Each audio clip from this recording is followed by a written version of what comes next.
We're still a couple months off from the first beta of Android 11, and even further out from the finished product, but Google is wasting no time, already pushing out the second developer preview of the next-gen OS. I'm Alex from Android Central, and here are all the big changes in Android 11 Developer Preview 2. The biggest UI change in Dev Preview 2 is in the notification shade, with changes to the spacing and sizing of the sections for silent and alerting notifications. Plus, if you've ever accidentally swiped away a notification, Android 11 has your back. The top of the page highlights recently dismissed notifications, and the other ones below them are organized by the day they were received. The new screen recorder feature actually works pretty well in the new preview build. It's activated from the notification shade, then tapping on this reveals a pop-up that asks you if you want to start recording, and you have toggles to record audio or show touches on the screen. Then when you're done, a notification pop-up lets you share your recording with others. The way you choose wallpapers on Pixel phones has been overhauled in Dev Preview 2. You'll find a completely revamped user interface for the wallpaper picker. Wallpapers are now presented in a sleek grid instead of the old layout with large rectangular previews. You also notice the new clock button between the style and wallpaper sections. There's only one option for that right now, but it does suggest that Google will allow for further customizations of the lock screen in future Android 11 builds. When Face Unlock first shipped on the Pixel 4, it could be used even when your eyes were closed, and now in this new developer preview that is no longer the case, with a toggle for a more secure Face Unlock method found under biometric settings.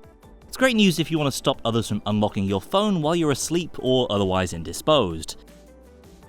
5G is a big part of Android 11, and Developer Preview 2 adds the new 5G State API, which lets developers see if a user is connected to 5G and also what kind of 5G network that is. Why is this important? Well, devs can use it to highlight certain features or experiences that are best used with 5G only when a user is detected to be on a 5G network. And in that way it can avoid overwhelming the connections of anyone on 4G or slower Wi-Fi. Foldables are another big part of the future of mobile, and the new Android 11 preview adds the new Hinge Angle Sensor API. With this, apps can more easily detect a hinge of a folding phone so developers can create experiences around it. We saw Samsung introduce this concept on the Galaxy Z Flip, in the camera app, and Google Duo, which changed their layout if you did a half fold of the screen. And with this API, we should hopefully see more apps follow suit. Everyone hates robocalls, and the new APIs in this latest developer preview let call screening apps more intelligently screen calls using standards to protect against caller ID spoofing. And there's also the ability for these apps to let users mark certain calls as spam or add numbers to their contacts.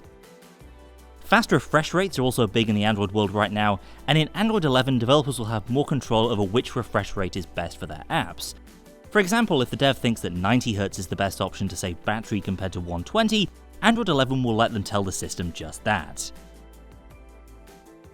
Updating your firmware overnight is super convenient, but what's super annoying is having to unlock your phone after an update to have all your apps working again. In Android 11, changes to Android security will let you authorize your phone to resume on reboot, meaning your phone will spring back to life, apps and all, after the update. That's it for now. We're due at least one more developer preview build before the first beta release of Android 11, likely to coincide with the Google I/O show this May. Check out AndroidCentral.com to see how to install this preview build on your Pixel, and subscribe so you don't miss future videos. Thanks for watching, and I'll see you next time.